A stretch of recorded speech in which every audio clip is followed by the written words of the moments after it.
दोनों का मिला के देखें तो इसे किस तरीके से देखने की जरूरत है। शंकर आनंद हमारे सहयोगी दिल्ली से हमारे साथ जुड़ चुके हैं। एक बार मैं शंकर का रुख करूंगा। शंकर, देखिए राजस्थान पुलिस की जांच भी चल रही है। जो 17 जून का विवादित नारा मामला था उसमें गौहर चिश्ती की गिरफ्तारी हुई है। उसमें हैदराबाद कनेक्शन मुनव्वर का भी जैसा जिक्र कर रहे थे कपिल शिमाली बता रहे थे अभी कि मुनव्वर तक पहले से ही जो एनआईए पहुंचने की लगातार कोशिश कर रही थी, रडार पर था, और अब राजस्थान पुलिस ने मुनव्वर और गौहर चिश्ती दोनों की गिरफ्तारी की है।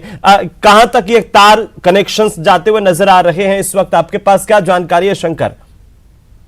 देखिए, जिस तरह से हम लोग चर्चा कर रहे हैं गौहर चिश्ती और उसके साथी की बात कर रहे हैं, इस मामले में कुछ और भी आरोपियों की गिरफ्तारी होने वाली है। और खास तौर पर जो गौहर चिश्ती के साथ में जुड़े हुए थे और जो अजमेर में जिस तरह से वहां पर विवादित नारा हुआ था, जिस तरह से विवादित नारेबाजी को अंजाम देने के पहले कई लोगों को इकट्ठा किया गया था, तो उसमें से कई लोगों को चिन्हित किया जा रहा है कि वो कौन कौन से लोग थे जो विवादित नारों को अंजाम देने में वहां पे जुटे हुए थे। तो उन लोगों को भी चिन्हित किया जा रहा है। इस मामले में कई लोग अभी जांच एजेंसी के रडार पे हैं और इसके साथ ही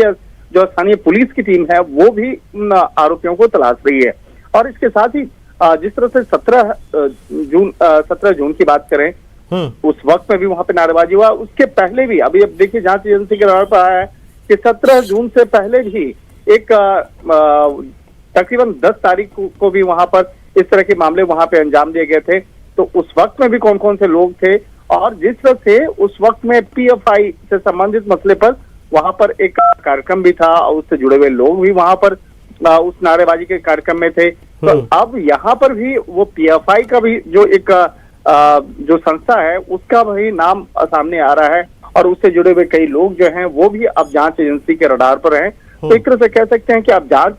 का जो दायरा है अब पीएफआई के साइड भी जा सकता है। हालांकि पीएफआई ऐसे संस्था है जिस पर पिछले काफी समय से कई तरह के इल्जाम लग रहे हैं, लेकिन इल्जाम लगना एक तरफ है, दूसरी तरफ देखा जाए तो जिस तरह से भूमिका सामने आ रही है कहीं न कहीं निश्चित तौर पे ये मामला अब केंद्रीय जांच एजेंसी एनआईए के रडार पे भी होगा और इस मामले में एनआईए तो शंकर आप कहना चाह रहे हैं कि इस पूरे मामले को लेकर जैसे जैसे देखिए तथ्य जो पीएफआई के खिलाफ भी अगर सामने आते जाएंगे तो कार्रवाई होना जो है लाजमी है कि आने वाले दिनों में पीएफआई पर भी कार्रवाई जो है वो देखने को मिलेगी। वही उन तमाम मामलों पर भी तफ्तीश किया जा रहा था, लेकिन अभी यहाँ सबसे महत्वपूर्ण था गौहर चिश्ती को तलाशना, उसको गिरफ्तार करना, क्योंकि गौहर चिश्ती का जो भूमिका है इस मामले में काफी महत्वपूर्ण भूमिका के तौर पे सामने आ रही थी। इसलिए सबसे पहला जो ऑपरेशन का एक एजेंडा था कि जितना जल्द से जल्द गौहर चिश्ती को गिरफ्तार किया गया। और देखिए इस मामले में पहले भी हम लोग पिछले 5 दिन से लगातार इस मामले पर चर्चा कर रहे हैं कि गौहर चिश्ती है कहाँ, और इस मामले पर न्यूज 18 पहले से बता रहा है कि गौहर चिश्ती का जो कनेक्शन है वो हैदराबाद कनेक्शन जुड़ता हुआ जा रहा है। और देखिए बाद में गिरफ्तारी भी हैदराबाद से होती है और हैदराबाद में जाके यहाँ पे छुपा है और हैदराबाद से जुड़े हुए कई आरोपियों के साथ में उसकी जो भूमिका सामने आई है। तो इस मामले पर और शंकर ये तो एक महज संयोग नहीं हो सकता कि गौहर चिश्ती छिपा भी तो मुनव्वर के पास और मुनव्वर तक पहले ही एनआईए पहुंचने की लगातार कोशिश करती हुई दिखाई दी थी। जी वाकई में आप सही कह रहे हैं। तो एक तरह से कह सकते हैं कि अब यहाँ पर जो जांच का जो दायरा है, जांच के दायरे में कई अलग अलग पॉइंट्स निकल के सामने आ रहे हैं। मैं शंकर आपको रोकना चाह रहा हूँ थोड़ा सा, मैं फिर से आपके पास आता हूँ। एक बार हम चलते हैं सीधे अजमेर का रुख करते हैं जहां पर अभिजीत दवे हमारे साथ हैं। अभिजीत, अब तक क्या कुछ अजमेर से इनपुट है आपके पास में, क्या कुछ हुआ है इस गौहर चिश्ती की गिरफ्तारी के बाद और आज क्या होना है?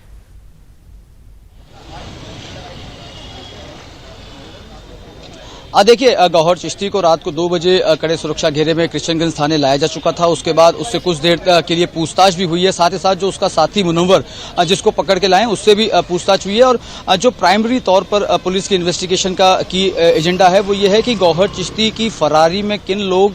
जो लोग मददगार बने हैं उनका पता सबसे पहले पुलिस लगाई जा रही है। इसके साथ साथ जो विवादित नारा उसने दिया था उसका लिंकअप किस तरीके से उदयपुर की घटना से जोड़कर देखा जा सकता है। जो मुख्य आरोपी हैं उदयपुर हत्याकांड के गौस मोहम्मद और दूसरा जो रियाज तारी है, इनसे किस तरह का उसका कनेक्शन रहा है वो पता लगाने की बात है। साथ ही साथ जो है 10 जून को यानी कि गौहर चिश्ती के विवादित नारा दिए जाने के 7 दिन पहले पीएफआई के ऑल इंडिया प्रोटेस्ट के दौरान ब्यावर में पीएफआई कार्यकर्ताओं ने भी इस विवादित नारे का उपयोग किया था, और न सिर्फ उपयोग किया था बल्कि सोशल मीडिया पर वो वीडियो और फोटोज भी अपलोड किए थे जो इस वक्त जबरदस्त तरीके से वायरल हो रहे हैं। इस पूरे मामले में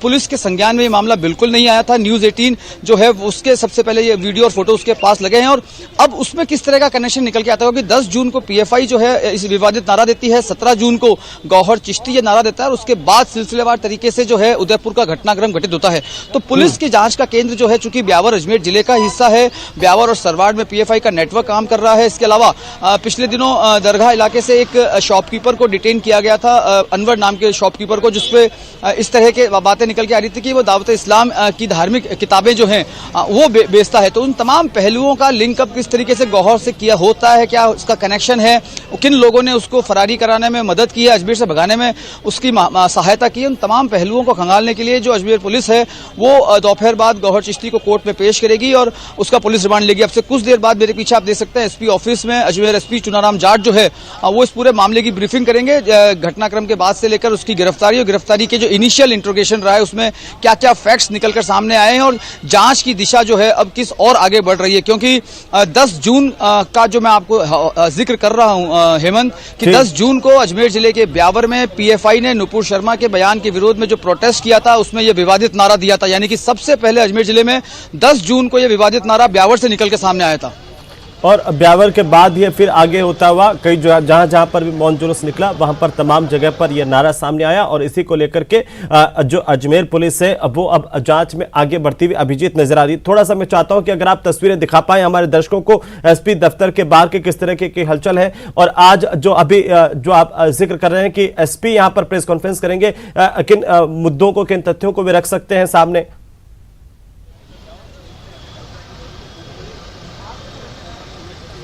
देखिए तस्वीर में आपको दिखाना चाहूंगा, अजमेर एसपी ऑफिस के बाहर आप देख सकते हैं पूरा मीडिया जो है, तमाम मीडिया है, चाहे वो इलेक्ट्रॉनिक मीडिया हो, प्रिंट मीडिया हो, वेब मीडिया हो, तमाम जो प्रतिनिधि हैं वो यहां पर पहुंच चुके हैं। चूंकि गौहर चिश्ती की गिरफ्तारी, हेमंत आप ये मान के चलिएगा कि बहुत महत्वपूर्ण गिरफ्तारी है गौहर चिश्ती की, क्योंकि 17 जून को दरगाह से विवादित नारा देना और उससे पहले 10 जून को ब्यावर से नारे का निकल के सामने आना और उसके बाद उदयपुर की घटना होना, और उदयपुर के दोनों मुख्य आरोपी जो है उसका गौहर चिश्ती के साथ जो कनेक्शन रहा है उसका कहीं ना कहीं कोई ना कोई कड़ी जोड़ी यहां पर देखती हुई नजर आ रही है, क्योंकि कनेक्शन जो है वो इंटर रेसिपल समझ में आ रहा है। तो पुलिस अधीक्षक चुनाराम जाट जो अब से कुछ देर बाद प्रेस कॉन्फ्रेंस करेंगे उसमें निकल के सामने बिल्कुल हम नजर बनाए हुए हैं और लगातार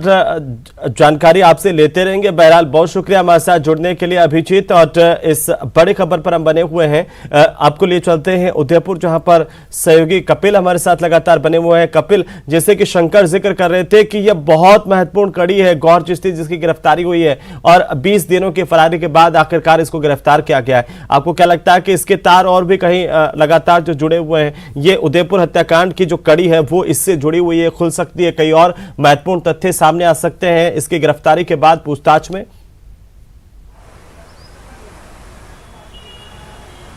हाँ देखिए, बिल्कुल जैसा कि शंकर बता रहे थे कि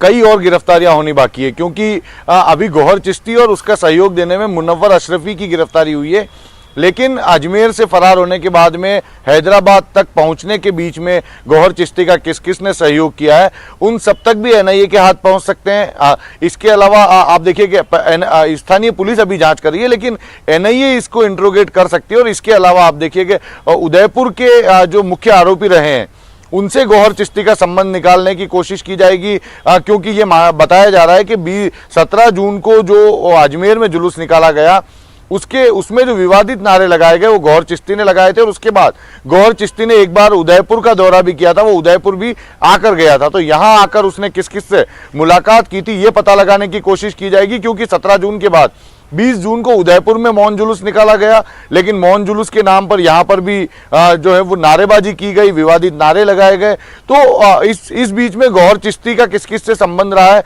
ये पता लगाने की कोशिश की जाएगी। और माना जा रहा है कि अभी अजमेर एसपी जब प्रेस कॉन्फ्रेंस कर रहे हैं तो संभवतः वे कुछ जानकारियां साझा कर सकते हैं। हालांकि अभी इंट्रोगेट करने का ज्यादा समय उन्हें नहीं मिला है, लेकिन ये माना जा रहा है कि कुछ जानकारियां सामने आ सकती है। जी हेमंत। बिल्कुल कपिल, आप भी बने रहिए हमारे साथ।